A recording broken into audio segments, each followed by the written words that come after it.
வழக்கம் போல சந்ததிகளுக்குரிய உங்கள் சந்ததி ஆசீர்வதிக்கப்படும். அதை மாத்திரம் நீங்கள் மறந்து உங்கள் சந்ததி ஆசீர்வதிக்கப்படும், உங்கள் சந்ததி ஆசீர்வதிக்கப்படும். அப்போ சந்ததிகளுக்குரிய எண்ணம், கவலை, பாரம் தாய்க்கு இருக்கணும், தகப்பனுக்கு இருக்கணும். ஆமாம், தாய்க்கு இருக்கணும், தகப்பனுக்கு. தகப்பனுடைய ரோல் என்ன, தாயினுடைய ரோல் என்னன்னு நான் உங்களோடு பேசிக்கிட்டே வரேன். அப்போது கர்த்தர் உங்களை ஆசீர்வதிப்பார் அப்படின்னு நான் சும்மா மொட்டையாக சொல்லிட்டு போக மாட்டேன். என்னுடைய பிரச்சனையை, எனக்குள்ளே இருக்கிற கேள்வி, ஏன் ஆண்டவரே இந்த மக்கள் ஆசீர்வதிக்கப்படலை? அதுதான் என்னுடைய கேள்வி. அதற்குரிய பதிலை வாங்கி தான் உங்களுக்கு கொடுத்துக்கிட்டு வரேன். சங்கீதம் 22:30, ஒரு சந்ததி அவரை சேவிக்கும், தலைமுறை தலைமுறை தோறும் அது ஆண்டவருடைய சந்ததி அப்படின்னு தான் நம்ம விசுவாசிக்கிறோம், ஜெபிக்கிறோம், அபியாசப்படுத்துகிறோம், பார்க்குறோம். சரியா? தொடர்ந்து நம்ம பார்த்து கொண்டே வருகிற காரியத்தில் கர்த்தருடைய ஆதியாகமம் 26ஆம் அதிகாரத்தில் 26ஆம் வசனம், 26, அபிமெலேக்கும் அவன் சிநேகிதனாகிய அகுசாத்தும் அவன் சேனாபதியாகிய பிகோலும் கேராரிலிருந்து அவனிடத்துக்கு வந்தார்கள். 27, அப்பொழுது ஈசாக்கு அவர்களை நோக்கி, ஏன் என்னிடத்தில் வந்தீர்கள்? நீங்கள் என்னை பகைத்து என்னை உங்களிடத்தில் இராதபடிக்கு துரத்தி விட்டீர்களே என்றான். துரத்தி விட்டீர்களே. இப்ப வாசித்தது 26, 27, அதாவது 26ஆம் அதிகாரம் 16க்கு நீங்க திரும்பி போனீங்கன்னா வசனம் சொல்லுகிறது, அபிமெலேக்கு ஈசாக்கை நோக்கி, எங்களை விட்டு போய்விடு, எங்களை பார்க்கலின் பலத்தவனானாய், போய்விடு என்று துரத்தி அடிக்கப்பட்ட ஈசாக்கு. அப்ப ஈசாக்குக்கு நல்ல கவனிங்க, அந்த 12, 13 எல்லாம் நிறைய பேருக்கு பிடிக்கும். 12ல் விதை விதைத்தா 100 மடங்கு ஆசீர்வாதம் அப்படின்றது பேசுறதும் பிடிக்கும், கேட்கறதும் பிடிக்கும். அதுக்கு அடுத்த வசனம் ரொம்ப ரொம்ப பிடிக்கும். அவன் ஐஸ்வர்யவனாகி வர வர விருத்தி அடைந்து மகா பெரியவனானான். ரொம்ப ரொம்ப பிடிக்கும் எல்லாருக்கும். அதுக்கு அடுத்த வசனம் அதை விட பயங்கரமாக பிடிக்கும். அதுக்கு அடுத்த வசனம் என்னது, அவனுக்கு ஆட்டு மந்த மாட்டு மந்த 500 அநேக பணிவிடைக்காரர்கள் இருந்தபடியால் இது நிறைய பேருக்கு ஈசாக்கின் ஆசீர்வாதம் என் மேல் வருவதாக, ஆமென், 12, 13, 14 வருவதாக அப்படின்னு சொல்லி ஜெபம் பண்ணுற ஆள்லாம் பார்த்துருக்கேன். ஜெபிக்கிறது நல்லது, அந்த ஆசீர்வாதத்தை எதிர்பார்க்கறது நல்லது, விசுவாசிக்கிறது நல்லது. ஆனால் 16ஆம் வசனத்தை யாராவது படிக்கிறாங்களா? 16ஆம் வசனத்தில் அது கொஞ்சம் ஒரு மாதிரி இருக்குது. அபிமெலேக்கு ஈசாக்கை நோக்கி, எங்களை விட்டு போய்விடு. இப்போ தான் அவன் கொஞ்சம் ஆசீர்வாதத்திலையும் சம்பத்துலேயும் சமாதானத்திலையும் கிருபையிலும் ஒரு என்ஜாய் பண்ண வேண்டிய ஒரு காலம். நல்லா சொல்கிறேன், நீங்கள் உண்மை ஊழியனுக்கும் உண்மை விசுவாசிக்கும் இருக்கிற பிரச்சனையை நான் பேசுகிறேன். கள்ள ஊழியனுக்கும் கள்ள விசுவாசிக்கும் உள்ள பிரச்சனையை நான் பேச வேண்டிய அவசியம் கிடையாது, அது தேவையும் கிடையாது. ஆனால் உண்மையாய் தேவனை நம்பி சார்ந்து வாழுகிற தேவ மனிதர்களுக்கும் தேவ பிள்ளைகளுக்கும், அவங்க யாராக இருக்கலாம், அவங்க பிற மதத்தை சேர்ந்த நண்பர்களாக அன்பர்களாக இருக்கலாம்.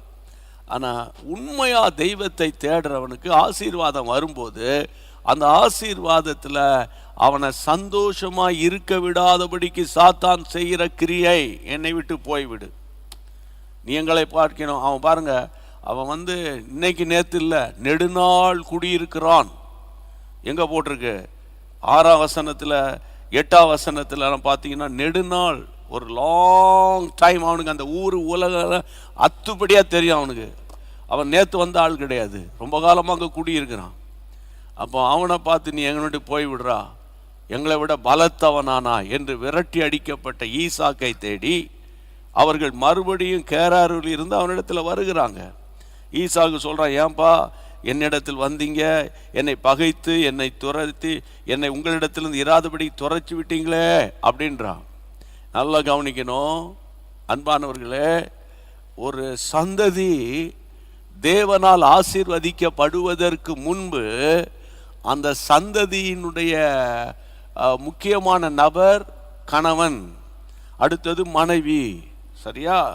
சும்மா ஆண்டவரே எங்கள் பிள்ளைகள் ஆசீர்வதின்னு சொல்லி மொட்டையான ஜெபத்துக்கு மொக்கையான பதில் தான் வரும். புரியுதா? அதனால் ரொம்ப நீங்கள் கர்த்தருக்காக வைராக்கியம் பாராட்டுகிற காலங்களில் உங்களுக்கு போராட்டம் வரும், பிரச்சனை வரும் அப்படின்னு இந்த வசனம்லாம் சொல்லுது, நான் சொல்லலை. புரியுதா? அப்போ இந்த உபத்திரவப்படுத்தினவனே இப்போது திரும்ப தேடி வருகிறான். ஏன் தேடி வருகிறான்? அதுக்கு அடுத்த வசனம் 28. அதற்கு அவர்கள் நிச்சயமாய் கர்த்தர் உம்முடைய இருக்கிறார் என்று கண்டோம். நிச்சயமாய் கர்த்தர் உங்களோடு கூட இருக்கிறார் என்று கண்டோம். ஆகையால் எங்களுக்கும் உமக்கும் ஒரு ஆணை ஏற்பாடு உண்டாக வேண்டும் 29 நிர்ணயம் பண்ணினோம். வாசிங்க. நாங்கள் உம்மை தொடாமல் நன்மையே உமக்கு நன்மை செய்து உம்மை சமாதானத்தோட அனுப்பிவிட்டது போல நீரும் எங்களுக்கு தீங்கு செய்யாதபடிக்கு உம்முடைய உடன்படிக்கை பண்ணிக்கொள்ள வந்தோம். நீர் கர்த்தரால் ஆசீர்வதிக்கப்பட்ட அந்த வேர்டை பாருங்க, நீர் கர்த்தரால் ஆசீர்வதிக்கப்பட்டவராமே என்றார்கள். நீர் கர்த்தரால் ஆசீர்வதிக்கப்பட்டவராமே. 28 வசனம், நிச்சயமாய் கர்த்தர் உம்மோடு கூட இருக்கிறார் என்று கண்டோம். 2 வார்த்தை, 2 சாட்சி. ஈசாக்கை குறித்து அபிமெலேக்கும் கர்த்தருடைய பிள்ளைகளே வசனம் சொல்லுகிற அவனு சிநேகிதன், சேனாதிபதி எல்லாம் கேரார் ஊர்லேருந்து வந்து அவனை பார்த்து சொல்றாங்க, 2 காரியம் உங்ககிட்ட பார்த்தோம். ஈசாக்கே 2 காரியம் உங்கள்கிட்ட நாங்கள் கண்டுபிடிச்சோம். ஒன்று, அதாவது நிச்சயமாகவே கர்த்தர் உம்மோடு கூட இருக்கிறார். நிச்சயமாகவே கன்ஃபார்மாக நான் சொல்கிறேன், கர்த்தர் உங்களோட கூட இருக்கிறார். இங்கே பாருங்க, நான் ராபின்சன் ஆகி என் கூட கர்த்தர் இருக்கிறார் அப்படின்னு நான் சொல்கிறது வாய்ஸ் அவடால். அப்படி சொன்னாலே நான் அவுட்டுன்னு அர்த்தம். நீங்கள் என் கூட கர்த்தர் இருக்கார், என் கூட கர்த்தர் இருக்கார், என் கூட கர்த்தர் இருக்கிறார், நான் கன்ஃபர்ஸ் பண்ணுறேன். இந்த கன்ஃபர்ஸ் எல்லாம் பிசாசுக்கிட்ட உதவாது, புரிஞ்சுக்கோங்க. கன்ஃபர்ஸ் எல்லாம் பிசாசுக்கிட்ட உதவாதுன்றேன். ஏன்னா கர்த்தர் என்னோடு கூட இருக்கிறார் என்பதை நானாகவே வாயை திறந்து அறிக்கை பண்ணக்கூடாது, பிறர் என்னை குறித்து சொல்லணும். கர்த்தர் என் கூட இருக்காருன்னு, கர்த்தர் என் கூட இருக்கிறாருன்னு விரட்டி அடித்தவனே சொல்லணும், எதிராளி சொல்லணும், பகையாளி சொல்லணும். புரியுதா உங்களுக்கு? கர்த்தர் என் கூட இருக்கிறார், கர்த்தர் அந்த அம்மாவோடு இருக்கிறார், கர்த்தர் அந்த ஊழியக்காரனோடு கூட இருக்கிறார். 1000 கஷ்டத்திலும் உபத்திரத்திலும் வேதனையிலும் அவன் கர்த்தருக்காக நிற்கிறான் பாருங்க. கர்த்தர் அவன் கூட இருக்கிறார். அந்த ஏழை சகோதரியோடு கர்த்தர் இருக்கிறார் அப்படின்னு மற்றவங்க சாட்சி சொல்லணும். ஒன்று, நிச்சயமாய் கர்த்தர் உம்மோடு கூட இருக்கிறார். அடுத்தது, நீர் கர்த்தரால் ஆசீர்வதிக்கப்பட்டவராமே. 2 இடத்துலையும் அபிமெலேக்கும் அவனுடைய டீமும் கர்த்தரை உயர்த்துகிறார்கள். இப்போ நான் உங்களை பார்த்து கேட்குறேன், உங்கள் நிமித்தம் உங்கள் பொசிஷனால் நீங்கள் உயர்த்தப்பட்டீங்கன்னு சொல்கிறாங்களா, கர்த்தர் உங்களை உயர்த்தி இருக்கிறார்ன்றாங்களா? கர்த்தர் உங்களை உயர்த்தி இருக்கிறாங்கன்றாங்களா? கர்த்தரால் ஆசீர்வதிக்கப்பட்டவராமே, கர்த்தரால் ஆசீர்வதிக்கப்பட்டவராமே, நிச்சயமாகவே கர்த்தர் உங்களோடு கூட இருக்கிறார் அப்படின்னு ஈசாக்கின் வழியாக கர்த்தரை அபிமெலேக்கு பார்க்கிறான். மறுபடியும் சொல்றேன், ஈசாக்கின் வழியாக, ஈசாக்கின் மூலமாக, ஈசாக்கினுடைய கேரக்டர், அவனுடைய நடவடிக்கைகள் கர்த்தரை வெளிப்படுத்துகிறது. அப்போ என் சந்ததி நல்லா இருக்கணும்னா என் நடவடிக்கை நல்லா இருக்கணும், என் வாய் நல்லா இருக்கணும். புரியுதா உங்களுக்கு? அப்போ இவன் ஐஸ்வர்யவனாக இருக்கிறதுனால, ஆஸ்தி உடையவனால, நீ ஒரு பெரிய ஆஸ்திக்காரனா இருக்கிற, நீ வரும்போது ஒன்றும் இல்லாமல் வந்தப்பா, விலாசம் தெரியாமல் வந்தப்பா, அட்ரஸ் இல்லாமல் வந்தப்பா, இப்போ ஊரில் நீ தான் பெரிய ஆள்னு எல்லாம் சொல்கிறாங்கப்பா அப்படின்னா சொல்கிறாங்க. என்ன சொல்கிறாங்க? நிச்சயமாகவே கர்த்தர்னோடு கூட இருக்கிறார். அது ஒன்று போதும் ஐயா, அது ஒன்று போதும். பிசாசை கீழே போட்டு நீங்கள் மிதிச்சிடலாம். கர்த்தர் உங்களோடு கூட இருப்பாரானால். அன்றைக்கு கிதியோனை பார்த்து ஆண்டவர் சொல்றார், பராக்கிரமசாலியே கர்த்தர் உன் கூட இருக்கிறார்னு. ஆமென் ஹல்லேலூயா அப்படியா சொன்னான் கிதியோனு. உடனே அவன் ரிப்போர்ட் என்னன்னா, ஆண்டவரே நீர் எங்களோடு கூட இருப்பீரானால், இருந்திருப்பீரானால் இவையெல்லாம் எனக்கு நடக்குமா? நம்ம அவங்கெல்லாம் அடித்து உடக்கி 7 வருஷம் மீதியானியர் கையில் அகப்பட்டுட்டு கிடக்கிறாங்க. 7 வருஷம். நீ நியாயாதிபதி 6ஆம் அதிகாரத்தை வீட்டில் தானே இருக்கிறீங்க, அப்புறம் எடுத்து பாருங்க. 6ஆம் அதிகாரத்தில் 7 வருஷம் அடிமைத்தனத்துக்குள்ளே கிடக்கும்போது, இஸ்ரவேல் ஜனங்கள்லாம் ஓடி ஒளிஞ்சிட்டு கிடக்கும்போது, கிதியோன் இடத்துலேருந்து தேவ தூதன் வந்து சொல்கிறான், கிதியோனே பராக்கிரமசாலியே, கர்த்தரும் கூட இருக்கிறார்னு. உடனே அவன் வந்து கர்த்தர் என் கூட இருக்கார் சொல்ல, அவன் சொல்கிறான், அவனுடைய இன்னர் மேன், அவனுடைய உள்ளான மனுஷன், அதான் ரியாலிட்டி. நீங்கள் எப்பவுமே ரியாலிட்டி உடையவங்களா இருங்க. சும்மா மற்றவங்களுக்காக ஷோ காட்டாதீங்க, புரியுதா? மற்ற இன்னொருத்தர் பாஸ்டர் சொல்கிறாரு, நான் நல்லா இருப்பேன் சொல்லுன்னு உள்ள கேன்சர் ஆவியை வச்சுக்கிட்டு நல்லா இருப்பேன் எப்படியா சொல்லுவேன்? புரியுதா? கேன்சருக்கு ட்ரீட்மெண்ட் கொடுக்கணும். உள்ளே இருக்கிற கசப்புகளுக்கும் வைராக்கியத்துக்கும் அதுக்கு ஒரு ட்ரீட்மெண்ட் கொடுத்தா தான் நான் நல்லா இருப்பேன். மோட்டிவேஷனல் ஸ்பீக்கர்ஸ் யூஸ் பண்ணுற மாதிரி நம்ம உள்ளே கர்த்தருடைய பிள்ளை உள்ளே இருக்கிறது அப்படியே வச்சுக்கிட்டா நல்லா இருப்பேன்னு சொல்ல முடியாது. அப்போது இங்கே ஈசாக்குக்கு 1-2 வேதனை. நெடுநாள் குடியிருந்தான், கர்த்தர் சொன்ன காலத்தில் விதைத்தான், அவன் ஆசீர்வதிக்கப்பட்டான், ஐஸ்வர்யவானான். வர திடீர் பணக்காரன் கிடையாது, வர பணக்காரனானான். ஆட்டு மந்த மாட்டு மந்த வேலைக்காரர்கள் எல்லாம் இருந்தாங்க. நீ தான்ப்பா எங்கள் மத்தியில் பலத்தவன், நீ தான் பெரிய ஆள் அப்படி சொல்லலை. உன் கூட கர்த்தர் இருக்கிறார். இதுலேருந்து நான் என்ன அறிந்து கொள்கிறேன்? 1000 ஆஸ்திகளும் அந்தஸ்துகளும் மேன்மையும் ஈசாக்குக்கு வந்த போதிலும் அதை அவன் வைத்து தன்னை பெரிய ஆளாக காண்பிக்கவில்லை. தனக்குள் ஒருவர் இருக்கிறார், அவரை அவன் காண்பித்தான். அதுதான் அவனுடைய சந்ததி ஆசீர்வதிக்கப்பட்டது. ஆபிரகாம் கர்த்தருடைய பிள்ளைகளை சீமானாய் இருந்தாலும், நான் அடையாளம் காட்டி கொடுக்குறேன் இந்த நேரத்தில், அவன் ஒரு பெரிய சீமானாய் இருந்தாலும், நான் யார் தெரியுமா, நான் கல்தேயர் தேசத்திலேருந்து வந்தவன், இப்போ நான் தான் ஊர்லேயே பெரிய ஆள், அப்படி அவங்க தன்னை காட்டி கொடுக்கல. எபிரேயருக்கு எழுதின நிருபத்தில் கர்த்தருடைய பிள்ளைகளை நீங்கள் வாசிக்க வேண்டிய வசனம் 11:9, ஹீப்ரூ சாப்டர் 9. திருப்புங்க, ஸ்க்ரீனில் போடுவாங்க. அப்புறம் விசுவாசத்தினால அவன் வாக்குத்தத்தம் பண்ணப்பட்ட தேசத்தில் பரதேசியை போல சஞ்சரித்து அந்த வாக்குத்தத்தத்திற்கு உடன் சுதந்திரராகிய ஈசாக்கோடும் யாக்கோபோடும் கூடாரங்களில் தங்கி இருக்கிறான். ஏன்பா நீ பெரிய சீமான் தானப்பா, ஏன்பா நீ கூடாரத்தில் தங்கி இருக்கிற, நீ தான் கஷ்டப்படுறன்னா அந்த ஈசாக்கு உன் மகன், அவனையாவது ஒரு நல்ல ஸ்டாண்டர்டாக வைக்கக்கூடாதா அப்படின்னா 10ஆம் வசனத்தில் என்ன எழுதுறாங்க வாசிங்க. ஏனெனில் தேவன் தாமே கட்டி உண்டாக்கின அஸ்திபாரங்கள் உள்ள நகரத்துக்கு அவன் காத்திருந்தான். அது என்ன அஸ்திபாரம் உள்ள நகரம்? பிரியமானவர்களே, அஸ்திபாரம் உள்ள நகரத்துக்கு காத்திருந்தான். What is that? இன்னைக்கு தேவனுடைய ராஜ்யத்தை குறித்து பிரசங்கங்கள் மிக மிக மிக மிக மிக குறைந்து போன ஒரு காலம். ஆமா, இப்போ ஒருத்தர் நினைப்பீங்க எங்கள் சர்ச்சில் பேசுகிறாங்கன்னு, அதுக்காக கர்த்தரை தோத்திரம் பண்ணுங்க உங்கள் சர்ச்சில் பேசுகிறதுக்காக.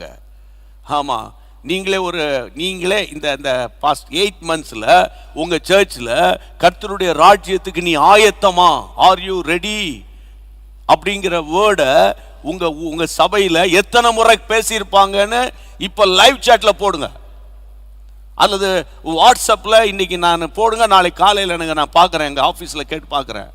கடந்த 8 மாதங்களில் நீ பரலோக ராஜ்யத்துக்கு ஆயத்தமா, கர்த்தருடைய வருகைக்கு நீ ஆயத்தமா, நீ மரித்தால் நித்தியத்துக்கு போவியா இப்படின்னு கேள்வி கேட்ட பிரசங்கியார்கள், அல்லாவிட்டால் இப்படிப்பட்ட பிரசங்க எத்தனை முறை உங்கள் சபையில் போதிக்கப்பட்டிருக்கிறது, அது எந்த சர்ச்சா இருக்கட்டும் அப்படிங்கிறத போடுங்க. அப்புறம் உங்கள் சபையில் போய் பேசுங்க, எல்டர்ஸா அல்லது நீங்கள் கேர்ஸ் எல்லாம் ஹோம்ஸ் எல்லாம் அல்லது நீங்கள் ஏதாகிலும் பொசிஷனில் இருந்தீங்கன்னா, ஏன் நம்ம சபையில் ஒரு 3 நாள் வருகை குறித்து பேசக்கூடாது பாஸ்டர்? ஆமாம், நித்தியத்தை குறித்து ஏன் ஒரு 3 நாள் ஒரு செமினார் நடத்துங்களேன்? ஆமாம், எல்லாரையும் உண்ணவும் உடுக்கவும் என்ஜாய் பண்ணவும் வீக்கெண்டில் வாழ்க்கைக்கு எண்டு கார்டு போடுற காலம் வந்திருக்குது, வீக்கெண்டு காலம் இல்லை. ஆமாம், சினிமாவில் சொல்லுவாங்க எண்டு கார்டு போடுறாங்கன்னு, எண்டு. ஆமாம், வாழ்க்கையின் முடிவை நோக்கி போயிட்டு இருக்கிறோம். அதனால அன்னைக்கு அவன் பெரிய ஐஸ்வர்யவான். அப்போ ஈசாக்கு எப்படி ஐஸ்வர்யவானா, அவங்க அப்பா எப்படிப்பட்ட ஐஸ்வர்யவான்? அந்த ஐஸ்வர்யவான் கூடாரங்களில் வாசம் பண்ணுறான். ஏன்பா இந்த கூடாரான்னு கேட்டால், அவர் சொல்றாரு வரப்போகிற அந்த அந்த அந்த அந்த வசனத்தை தின்னொரு வாசிங்க இன்னொரு முறை. கர்த்தருடைய ஏனெனில் அந்த வசனம் சொல்லுகிறது, ஏனெனில் தேவன் தாமே, ஆண்டவரே எனக்காக ஒரு சிட்டியை கர்த்தர் உண்டாக்கிட்டு இருக்கிறார், அஸ்திபாரம் உள்ள நகரத்துக்காக, அந்த சிட்டிக்காக நான் வந்து காத்திருக்கிறேன் அப்படிங்கிற ஒரு வெளிப்பாடோடு கூட பரிசுத்தவான்கள் வாழ்ந்தார்கள். What is your revelation brother? What is your revelation? எதுக்காக நீ வந்து பேர பிள்ளைகளோட உட்கார்ந்து கொஞ்சம் விளையாடிக்கிட்டு இருக்கிறீங்களே? அது நல்லது, ஆமா நல்லது. ஆனா உன்னுடைய எதிர்காலத்தை குறித்த நீங்க வந்து மரிக்கும் போது எத்தனை ஆத்துமாக்கள் உங்களுக்கு பின்னால வருவாங்க. நானா பாஸ்டரா, எவாஞ்சலிஸ்டா, மிஷனரியான்னு கேட்குறீங்களா? இத்தனை முறை இத்தனை பிரசங்கத்துக்கு நீங்க வந்து எப்படின்னா நீங்க போதகராக வேண்டிய ஒரு பொசிஷன்ல இருக்கிறீங்க. ஊர்பட்ட பிரசங்கத்தை கேட்டு கடைசியில் உதவாக்கரைகிட்ட போய் உட்கார்ந்துகிட்டு இருக்கிற சில ஆட்கள் இருக்கீங்க. பாரத்தோடு நான் பேசிக்கிட்டு இருக்கிறேன் பிரியமானவர்களே. கடைசி கால ஒரு பெரிய மகா ஒரு யுத்தம் உலகத்தில் ஆவியின் மண்டலத்தில் உண்டாயிருக்கு. தேவனுடைய ராஜ்யத்துக்கும் கர்த்தருடைய ராஜ்யத்துக்கும் பிசாசின் ராஜ்யத்துக்கும். அதனால இந்த ஆள் இப்படி தான் பேசுவார் நீங்க நினைக்காதீங்க. நான் வந்து ஹார்ட் டு ஹார்ட் பேசுற ஆளு, பிரெயின் டு பிரெயின் பேசுற வேற குரூப் இல்லை. அதனால இந்த கடைசி காலத்தில் நீங்க கர்த்தருடைய வருகைக்கு ஆயத்தப்படணும். அதே நேரத்தில் பாருங்க, சத்துருக்கள் வந்து சொல்றாங்க, எப்பா உன் கூட கர்த்தர் இருக்கிறாருப்பா. ஆமே, நிச்சயமாகவே உன் கூட கர்த்தர் இருக்கிறார், நீ கர்த்தரால் ஆசீர்வதிக்கப்பட்டவங்க. நீதிமொழி 16:7 என்ன சொல்லுகிறது? நீதிமொழிகளின் புத்தகம் 16:7 என்ன சொல்லுகிறது? ஒருவனுடைய வழி கர்த்தருக்கு பிரியமா இருந்தால் சத்துருக்களும் அவனுடைய சமாதானமாகும்படி செய்வார். ஆமா, உங்க வழி வந்து கரெக்டா இருந்துச்சுன்னு வைங்க, உங்க சத்துருக்கள் ஆட்டோமேட்டிக்கா உங்களோட வந்து சமாதானத்துக்கு வந்துருவாங்க. சமாதானத்துக்கு இப்போ சமாதானத்துக்கு வரமாட்டேன்றாங்க. சமாதானத்துக்கு கூப்பிட்டா சண்டைக்கு வராங்கன்னு பைபிளில் 120ஆம் சங்கீதத்தில் இருக்குது. ஆமாம், அவங்க வந்து யுத்தத்துக்கு எத்தனைக்கிறார்கள் அப்படின்னு சொல்கிறது. ஆனால் உங்கள் ரூட்டை நீங்கள் கரெக்டாக வச்சுக்கிட்டீங்கன்னா உங்களுக்கு உங்களுக்கு உங்களுக்கு சத்துரு, உங்கள் சத்துரு இல்லை. சத்துருன்னா யார்? சத்துரு ஏற்ற வீடு பக்கத்து வீடெல்லாம் இல்லை, வீட்டாரே சத்துரு தான். இன்றைக்கி முன்னுக்கு பார்க்கும்போது ஒன்றும் பேச மாட்டாங்க. வாங்க வாங்க, சாப்பிட்டீங்களா, சாப்பிட்றீங்களா, அப்படியா இப்படியா சொல்லிட்டு வர வேண்டியதானே, சாப்பாடு செஞ்சு வச்சுருப்பானே. ஆமாம், இப்போ உங்கள் வீட்டுக்கு வரும்போது சொல்லிட்டுலாம் வரணும். புரியுதா உங்களுக்கு? ஒருவேளை சாப்பாடு போட வழி இல்லாத பிள்ளைகள் இருக்காங்க, பெற்றோருக்கு. அண்ணன் தம்பிக்கு ஒரு வேளை சாப்பாடு கொடுக்க அவனுக்கு ஏற்கனவே மெயில் அனுப்பணும். புரியுதா உங்களுக்கு? திடீர்னு வந்துட்டியான்னுவான். அப்போ இந்த கடைசி காலத்தில் அன்பில்லாத உலகம், கசப்பு நிறைந்த உலகம், கசப்பு நிறைந்த, வெளியே பார்க்கறதுக்கு பேசிக்கிடுவாங்க. அந்த ஹார்ட் டு ஹார்ட் பேசுகிற காலங்கள்லாம் போயிடுச்சியா, இனி நீங்கள் எதிர்பார்க்கவே முடியாது. விஷயம் என்ன கேட்டீங்கன்னா, கடைசி காலத்தில் மனுஷனுடைய அன்பு தணிந்து போகும். மனுஷர்கள் தற்பிரியராக இருப்பாங்களாம். தற்பிரியர் அப்படின்னா என்ன அர்த்தம்னா, எனக்கு என்ன கிடைக்கும், எனக்கு என்ன கிடைக்கும், என் பொசிஷன் என்ன, என் பேரை சொல்லி கூப்பிடுவாங்களா, என்னை முன்னால் உட்கார வைப்பாங்களா? தற்பிரியர் இருக்கா உங்களுக்கு? அப்படி இருந்தா தலையில் நீங்களே கை வச்சு எனக்கு அந்த ஸ்பிரிட்ல என்னை விட்டு போயிடட்டும், ஆமென், அப்படி ஜெபிக்கணும். இப்படி சொல்லி கொடுக்கிற ஆட்கள் குறைவு குறைவு குறைவு. பாரத்தோடு நான் உங்களோடு கூட பேசுகிறேன். என்னுடைய வழி சரியா இருந்துச்சுன்னா என்னுடைய சத்துரு வந்து என்கிட்ட காம்ப்ரமைஸ் ஆயிடுவான். அப்புறம் எனக்கு கோர்ட்டு செலவு இல்லை, போலீஸ் ஸ்டேஷன் செலவு இல்லை. என்ன சொல்றீங்க? வீணான செலவு கிடையாது. அதை விட மன உளைச்சல் எவ்வளோ, மன உளைச்சல், கொஞ்சம் நஞ்ச மன உளைச்சலா. அப்போ கர்த்தருடைய பிள்ளைகளை, இந்த கடைசி காலங்களில் நான் உங்களுக்கு பாரத்தோடு சொல்கிறேன், நல்லா கவனிங்க. கோர்ட்டு கேஸெல்லாம் அரசியல்வாதிகள் சொல்கிறாங்க 128 கேஸ் இருக்குது, 129வது கேஸுன்னு பேசுவாங்க. அதனால பாரத்தோடு நான் உங்களோடு கூட பேசுகிறேன். எனக்கு அன்பான தேவனுடைய பிள்ளைகளை, இந்த கடைசி காலங்களில் ஆண்டவரே, ஈசாக்கு சத்துருவை சிநேகிக்கிறதுக்கு அவன் வாலண்டியரா போல, கர்த்தரை சிநேகித்தா சத்துருவும் சிநேகிப்பான். எழுதிக்கோங்க, கர்த்தரை சிநேகித்தால் சத்துருவும் சிநேகிப்பான். கர்த்தரை சிநேகிக்கிறதுக்கு பணத்துக்காக, சேலைக்காக, துணிமணிக்காக, பிள்ளைக்காக, குழந்தைக்காக, கல்யாணத்துக்காக, வீடுக்காக இந்த குரூப்பெல்லாம் சேராது. உண்மையா எந்த பிரதிபலன் இல்லாம, Lord I love you so much today, இன்றைக்கு நான் அதிகமாக உம்மை நேசிக்கிறேன், எனக்கு இழப்புகள், வேதனைகள், கஷ்டங்கள், உபத்திரவங்கள் இருக்கத்தான் செய்கிறது, ஆனாலும் ஆண்டவரை நான் உம்மை நேசிக்கிறேன்னு சொல்றவனோட கர்த்தர் இருக்கிறார். ஐயா, கர்த்தர் இருக்கிறார். ஆண்டவருக்கு மகிமை உண்டாகட்டும். இப்போ எல்லாரும் ஜெபிக்க போகிறோம், நம்ம எல்லாம் சேர்ந்து ஜெபிக்க போகிறோம். ஆண்டவருக்கு ஸ்தோத்திரம். அதுக்கு முன்பாக 26:32 வாசித்துருங்களேன். அந்த 26:32க்கு வாங்க. ஆமென். அந்நாளிலே தானே 31 வாசிங்க. 31 வாசித்து 32 வாசிங்க. அதிகாலையில் எழுந்து ஒருவருக்கொருவர் ஆணையிட்டுக் கொண்டார்கள். பின்பு ஈசாக்கு அவர்களை அனுப்பிவிட்டான். அவர்கள் அவனிடத்திலிருந்து சமாதானத்தோடு போய்விட்டார்கள். சமாதானத்தோடு போயிட்டாங்க. அந்நாளிலே தானே, அந்த அண்டர்லைன் த வேர்ட், அந்நாளில் தானே ஈசாக்கின் வேலைக்காரர் வந்து தாங்கள் துறவு வெட்டின செய்தியை அவனுக்கு அறிவித்து தண்ணீர் கண்டோம் என்றார். தண்ணீரை கண்டோம். அந்நாளில் தானே. எல்லாரும் வாய் திறந்து சொல்லுங்க, அந்நாளில் தானே. எல்லாரும் சொல்லுங்க வாய் திறந்து, அந்த நாளில் தானே. இங்க இந்த மாதிரி ஒரு அபிமெலேக்கு டீமுக்கும் ஈசாக்குக்கும் ஒரு கான்வர்சேஷன் நடக்கிறது வீட்டு வேலைக்காரங்களுக்கெல்லாம் தெரியாது. அவங்க பாட்டுக்கு அவங்கவுங்க வேலையை செஞ்சிட்டு இருக்கிறாங்க.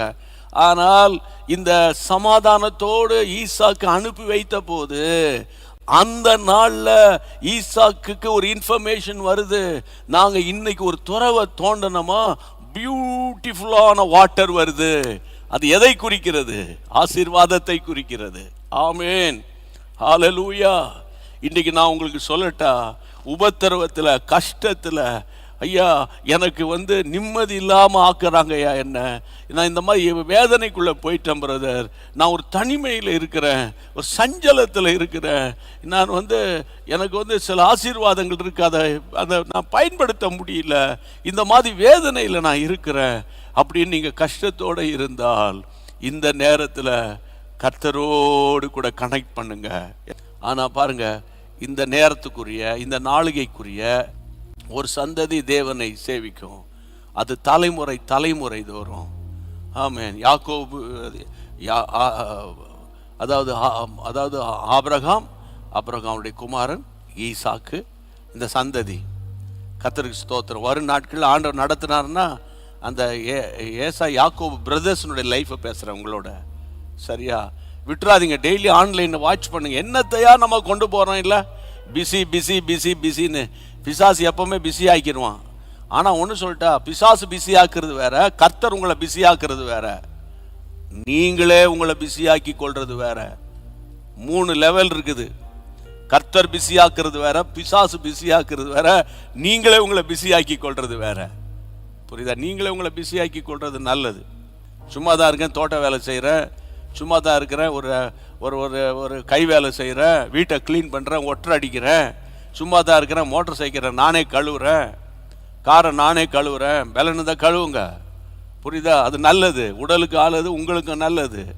ஆனால் பிசாசு பிஸியாகிற குரூப் இருக்குது. வாட்ஸ்அப்பு, இன்ஸ்டாகிராமு, இஷ்டமான கிராமு, அதுக்குள்ளே போய் இஷ்டம் இல்லாத வேலையை செஞ்சு கடைசியில் கஷ்டமாகி கண்ணீர் விட்டு கதறுகிற எத்தனை குடும்பங்கள். சரியா? ஜெபம் பண்ணலாமா? ஆண்டவரே ஈசாக்கின் ஆசீர்வாதம் என் மேலே வரும்படி ஆண்டவரே சத்துருவை சிநேகிக்கிற கிருபையை தரணும்னா முதல்ல நீங்கள் எங்களோட இருக்கணும், நான் உங்களோடு இருக்கணும்.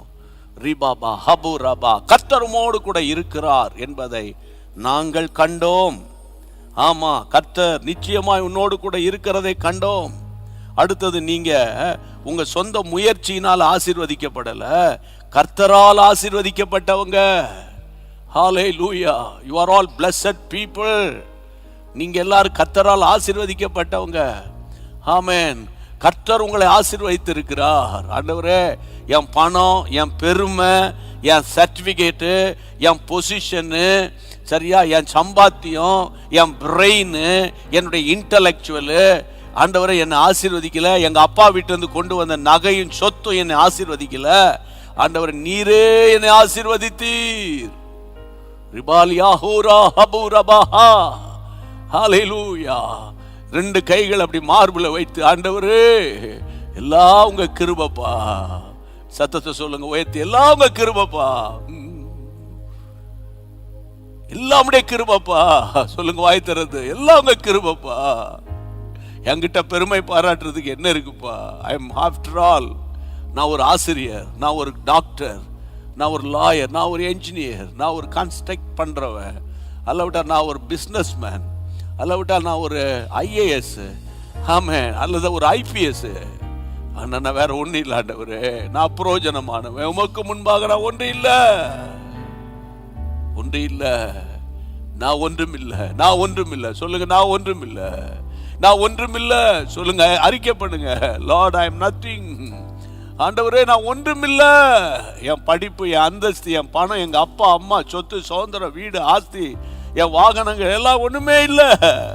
உங்க கிருபைப்பா, உங்க கிருபைப்பா.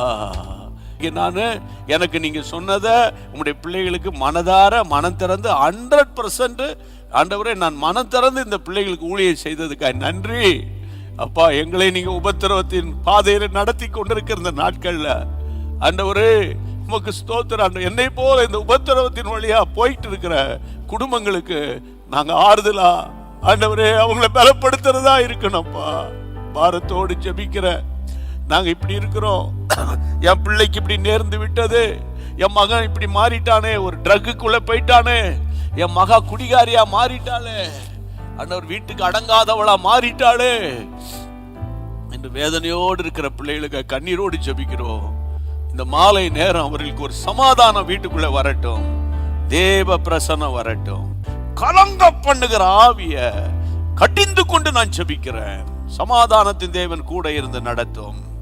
ஜெபத்தை எல்லாம் கேட்டதற்காக உமக்கு ஸ்தோத்திரம், ஸ்தோத்திரம், ஸ்தோத்திரம், ஸ்தோத்திரம், ஸ்தோத்திரம். ஆமென், ஆமென், ஆமென், ஆமென். கர்த்தருக்கு ஸ்தோத்திரம். நீங்க நல்ல கர்த்தருக்குள்ள பலப்பட்டிருப்பீங்க நம்புறேன்.